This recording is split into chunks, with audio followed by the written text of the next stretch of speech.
The way Mark and I met could have been ripped straight from a rom-com, a chance encounter at a mutual friend's barbecue, complete with spilled drinks and awkward apologies. He was charming, with a quick wit that had me laughing despite myself.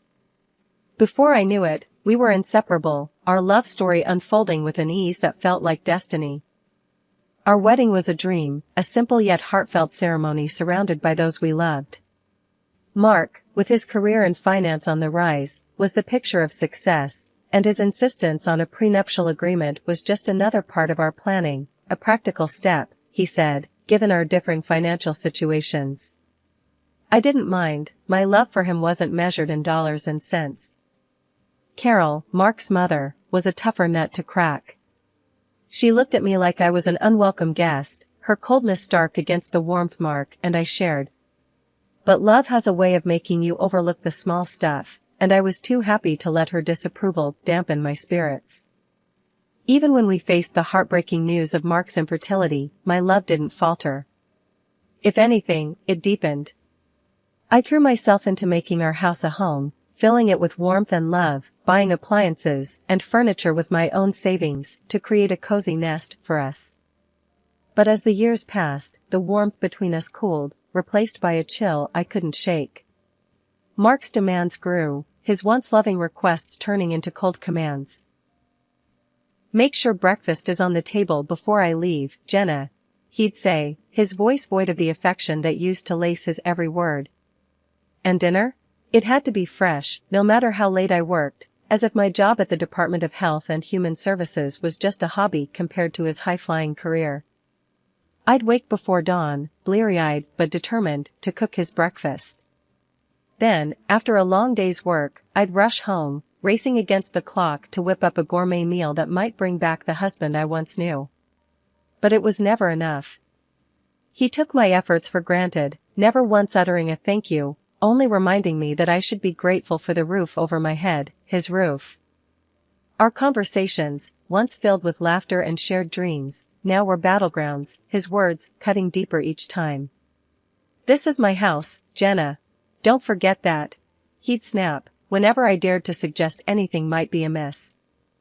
Each day, as I moved through our home, touching the pieces of our life I'd built with love and care, a thought began to take root in my mind. What if I were alone? The idea, once unthinkable, now felt like a bomb. My love for Mark had been replaced by a weary resignation, worn down by his indifference and coldness. One evening, as I sat at the kitchen table, staring at the empty chair across from me, the realization hit me hard. I no longer recognized the man I had married, nor did I see the woman I had become in his reflection. The love that had once been my guiding light had faded, leaving behind a longing for peace, for a life where my efforts were seen, my presence valued. As I turned off the lights and headed to bed, the silence of the house a stark reminder of the distance between us, I couldn't help but wonder, would I be better off alone? The thought was a whisper in the dark, a question I wasn't quite ready to answer. But with each passing day, the whisper grew louder, a call to find myself again, to reclaim the life and love I deserved. Lately, it's like I'm living with a stranger, not the man I married. Mark's been on my case for everything, the house not being spotless, the dinners being too repetitive. It's like nothing I do is ever enough. I've been finding solace in solo trips to the mall, picking out new furniture and gadgets for our home, trying to fill the void with material things. But even that joy is fleeting when I come home to his coldness. It hit me hard when I realized Mark hadn't put a single penny into our joint account for months. All the expenses, the mortgage, utilities, groceries, have been coming out of my paycheck. So, one evening, I decided it was time to confront him. I waited until he was settled in his armchair, flipping through the channels, and I brought it up, trying to keep my voice steady. "Mark, we need to talk about the finances. You haven't contributed to the joint account in months."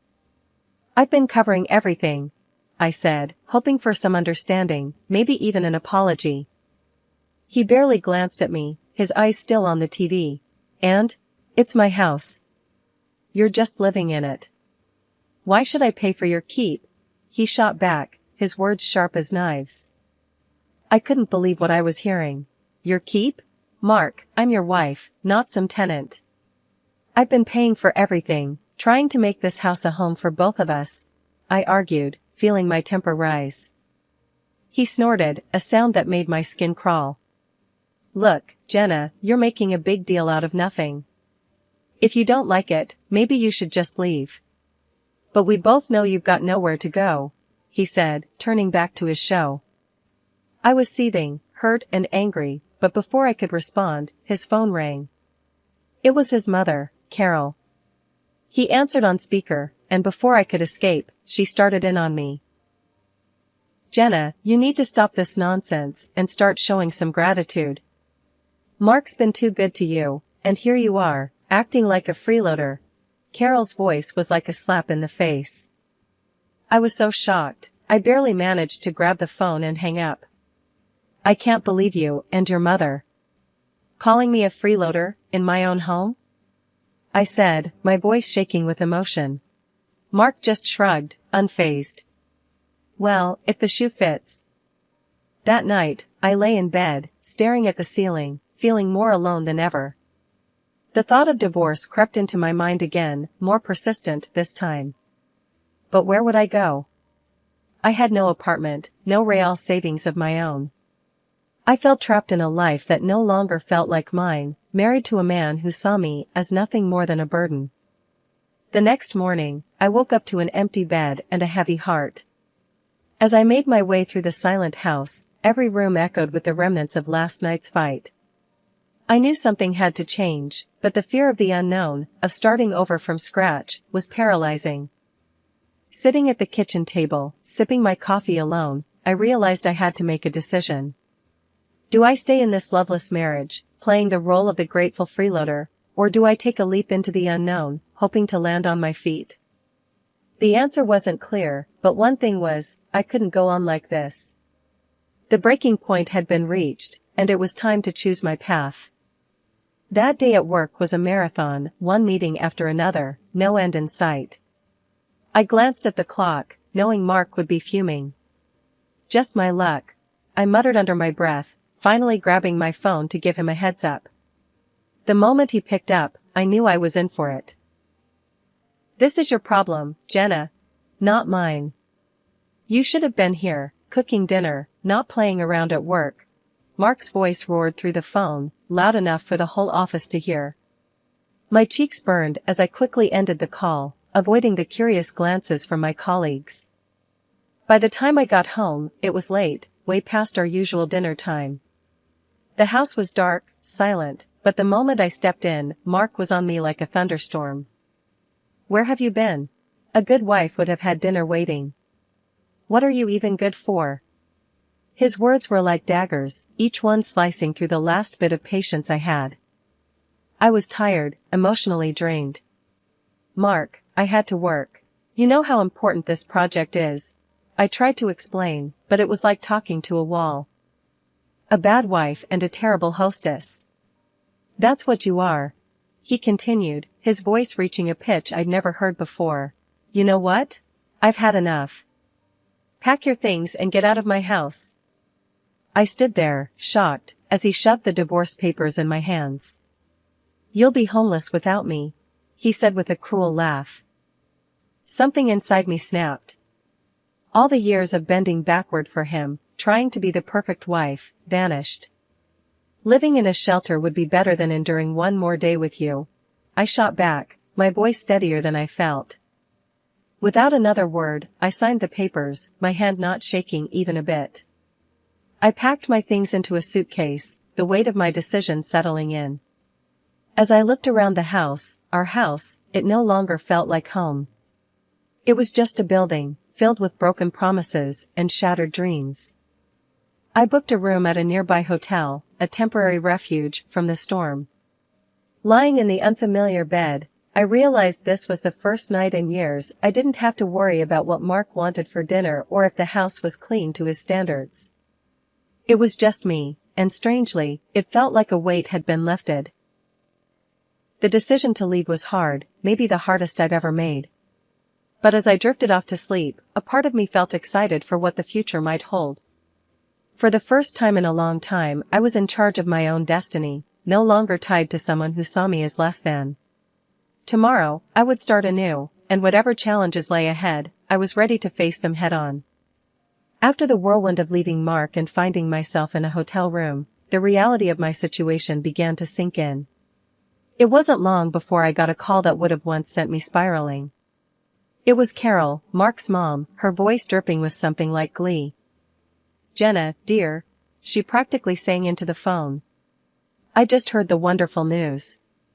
My boy has finally come to his senses and divorced you.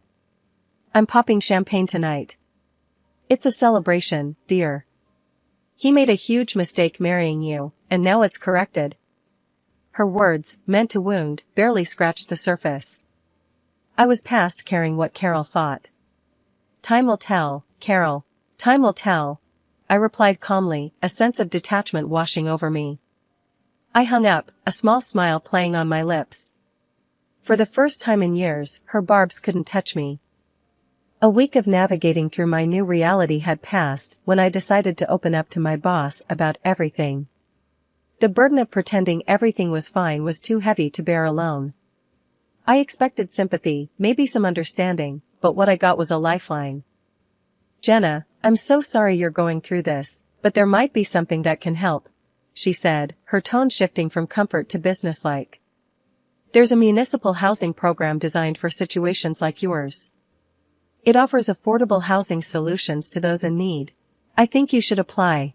I'll help you." Her offer was a beacon of hope in the overwhelming darkness I'd been navigating. With her guidance, I applied for the program, and to my surprise, I was accepted. The relief was immediate. It was like I could finally breathe again. Now, I'm renting a small apartment, modest, but mine. It's quiet, peaceful, a stark contrast to the life I left behind. There's no need to tiptoe around in the mornings, no ungrateful husband to cook for or clean up after. It's just me, and it feels liberating. Sitting in my new living room, surrounded by boxes yet to be unpacked, I couldn't help but reflect on the journey that led me here. It's been tough, filled with moments of doubt and fear, but also moments of unexpected kindness and newfound strength. For the first time in a long time, I'm excited about the future. I've got a blank canvas in front of me, and I'm ready to start painting a new life, one where my happiness doesn't depend on anyone else. It's a new beginning, and I'm here for it, ready to see where this next chapter takes me. It had been a quiet few months since I started over, finding peace in the simple routines of my new life. Then, one afternoon, as I was enjoying a rare moment of calm, my phone erupted into a cacophony of rings. The screen flashed a name I hadn't seen in ages, Carol, my ex-mother-in-law. My heart sank. "Why now?" Bracing myself, I answered, "Hello? Jenna, you need to come back to Mark this instant." Carol's voice screeched through the speaker, so loud I had to pull the phone away from my ear. I sighed. "Carol, why would I ever do that?" The question was rhetorical, more for myself than for her. "Because he's in trouble, that's why. That fool of a son of mine bought shares years back, took out loans, and now? He's up to his neck in debt. It's a disaster, and you need to help him sort it out." Her voice was a mix of anger and desperation. I couldn't help but laugh, not out of amusement, but sheer disbelief. Help him? "Carol, do you remember the prenup? The one Mark was so eager to have? It says clearly that I'm not responsible for his debts. And let's not forget, we're divorced. His financial mess isn't my problem." There was a sharp intake of breath on the other end. "Ungrateful girl. After everything we've done for you, you're just going to abandon him?" Her tone was accusatory, as if I had committed a grave sin. "Everything you've done? Carol, let's be clear. The only thing you and Mark ever did was make my life miserable. And as for abandoning him, remember, he kicked me out. He made it clear I was no longer welcome in his life or his house," I retorted, my patience wearing thin. "You'll regret this, Jenna. You think you're better off without him, but you're making a huge mistake," she spat out, her voice venomous. I took a deep breath, finding a calm I didn't know I had. Carol, I've spent too much of my life living in regret and fear because of you and Mark. I'm done. Mark's debts are his own doing. It's time he learns to deal with his own mess. I'm moving on with my life. Goodbye, Carol. With that, I ended the call, a sense of finality washing over me. I had expected to feel shaken, upset, maybe even guilty. But all I felt was relief. Standing up to Carol, making it clear that I was no longer part of their twisted family drama, felt like shedding a weight I'd been carrying for too long. Sitting back down, I let out a long breath I hadn't realized I'd been holding. The conversation with Carol, as unpleasant as it was, served as a stark reminder of how far I'd come. I had fought hard for my independence, my peace, and no amount of guilt-tripping could drag me back into that chaos. For the first time in what felt like forever, I felt truly free. Free from the expectations, the criticisms, the endless cycle of trying to please people who would never see my worth. I had found my strength, my voice, and I wasn't going to let anyone take that away from me again. As I looked around my small apartment, a sense of pride filled me. This was my space, my sanctuary, and my new beginning. I had survived the storm and come out stronger on the other side. And no call, no matter how unexpected or unwelcome, could change that. The next morning, I woke up with a resolve as clear as day. It was time to reclaim what was mine. I rummaged through my files until I found the receipts for all the items I had poured my money into over the years. The sleek dishwasher that made Mark's life easier, the washing machine we picked out together, though, let's be honest, I paid for, and the high-end coffee machine that became the centerpiece of many of his mornings. It wasn't just about the money, it was about the principle, about not letting my contributions be erased and taken for granted any longer. With a moving truck booked and a couple of strong helpers at my side, I went back to the house that was no longer a home. The door opened to an eerie silence, a stark contrast to the chaos of emotion swirling inside me. As the workers started loading up the truck, I couldn't help but feel a mix of satisfaction and sadness. Each piece of furniture, each appliance, had a story, a memory attached to it. But as they say, you can't cling to the past if you want to move forward. Just as we were finishing up, my phone rang. I knew without looking who it was. Mark's name flashed on the screen, his call as predictable as it was unwanted. I answered, bracing myself for the storm. "Where the hell is all my stuff?" he bellowed, skipping any pretense of a greeting. "Your stuff?" I couldn't help the incredulous laugh that escaped me. "You mean the things I bought with my money?" "I've taken them back, Mark. According to our prenup, I have every right to." His curses and insults flew fast and furious, a torrent of anger that once would have cowed me. But not anymore. "Listen, Mark." I cut in, my voice steady. "I wish you the best, truly. But this is where our paths diverge for good." And with that, I hung up and blocked his number, a symbolic gesture of cutting the final tie that bound me to a life that no longer served me. As the moving truck drove away, my heart felt lighter than it had in years. This wasn't just about reclaiming my possessions, it was about reclaiming my life, my independence, and my self-worth. I knew there would be challenges ahead, but for the first time in a long time, I felt ready to face them head-on my own terms. 6 months down the line, life's taken a turn I hardly dared dream of. I've snagged myself a cozy apartment in a neat part of town, all thanks to this social program my boss tipped me off about. The deal was sweet, a manageable down payment with tiny payments stretching out over the years. For the first time, I'm not just scraping by, I've got a bit of wiggle room in my budget, enough to spoil myself without worrying about anyone else's needs or wants. The day I got the keys to my place, I remember stepping through the door, the sense of ownership washing over me. It was a blank canvas, and for the first time in forever, I could paint my life exactly how I wanted. No compromises, no sacrifices, just me. I treated myself to some paints and canvases, a nod to the girl I used to be, the one who found joy in splashing watercolors around, lost in the flow of her own creativity. I even painted a self-portrait, something I'd never have dared do before. Staring at my work, I saw a woman who'd weathered storms and come out stronger, a woman who didn't need anyone else to define her worth. It was like I was seeing myself clearly for the first time, beautiful, self-sufficient, and yeah, a bit selfish, but in the best possible way.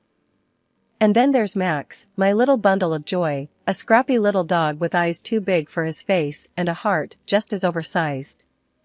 Adopting him felt like the final piece of my new life clicking into place. We'd become a team, exploring the neighborhood, making the apartment our home. One evening, as Max and I were curled up on the couch, my phone buzzed. It was a text from a friend I hadn't seen since the divorce storm hit. "Heard you're doing well. Coffee sometime?" I smiled, typing out a reply. "Yeah, life's good. Coffee sounds great. My place, actually. I've got some art to show off. Look at you, all artsy and independent. Can't wait to see it. And meet Max, of course," came the reply. Laughing, I set the phone down, looking around my little apartment, my sanctuary. It's funny how life works out. Once, I thought I needed a husband, a big house, and a certain lifestyle to be happy. Now, I've got a small apartment, a dog, and my art, and I've never felt more fulfilled. "Max, buddy," I said, scratching behind his ears. "We're doing just fine on our own, aren't we?" He barked in agreement, and I laughed, feeling a surge of gratitude for my independence, for the struggles that brought me here, and for the simple joys that filled my days now. This was happiness, unfiltered and undiluted, and it was all mine. Life's taken a turn I could have never predicted a year ago. Just the other day, while having my morning coffee and scrolling through the news on my phone, I stumbled upon a headline that stopped me cold. My ex, Mark, had been declared bankrupt. His house, the one he was so proud of, the one he kicked me out of, had been sold off to cover his debts. Now, he's back living with his mom, Carol. I couldn't help the small, satisfied smile that crept up on my face. Breaking free from him was the best decision I ever made. These days, my mornings are spent wandering the park with Max, my loyal little sidekick. The fresh air, the peaceful quiet, it's a far cry from the tense, stifling atmosphere of my old life. And it's not just the walks, I found a new passion that's breathed life into my world, painting. I joined the local amateur artists club on a whim, thinking it'd be a casual hobby. But it quickly grew into something more. I started exhibiting my paintings at local shows, the vibrant colors and bold strokes a reflection of my newfound freedom and joy. At one of these exhibitions, my path crossed with someone unexpected. I was standing beside one of my pieces, a watercolor that I felt particularly proud of, when a man approached. He studied the painting with an intensity that made me curious. "That's quite beautiful," he said, nodding towards the canvas. "Did you paint this?" I couldn't hide my grin. "Yeah, I did. Thank you." We got to talking, and it turned out we had a lot in common. Before I knew it, we were sitting in a nearby cafe, chatting over coffee like old friends. He was easy to talk to, with a warmth and a sense of humor that I'd missed in my interactions for so long. He even bought my painting. "I want to see this first thing every morning," he said. "It's inspiring." That coffee turned into dinner a few days later, and then into walks in the park, Max trotting alongside us. He introduced me to his kids, two bright sparks, who welcomed me with open arms and laughter. It felt natural, easy, like a piece of my life that had been missing without me even realizing it. One evening, after the kids had gone to bed and we were sitting on his porch, he turned to me. "You know, I'm really glad I bought that painting," he said, his voice soft in the twilight. I smiled, leaning my head on his shoulder. "Me too. It's funny how things work out." It got me thinking about how far I'd come, from feeling trapped and hopeless to standing on the cusp of something beautiful, something new. I was free from the shadows of my past marriage, ready to dive into the future, whatever it might hold. As Max and I continued our morning walks, I found myself reflecting on the journey. The pain, the struggle, it all led me here, to a place of peace and potential. I was ready to embrace whatever came next, open-hearted and free. Life, it seems, has a way of surprising you, of turning the page when you least expect it. And as I walked, the sun breaking through the trees, I couldn't help but feel grateful for every twist, every turn that brought me here. Ready for a new chapter, I stepped forward, into the light.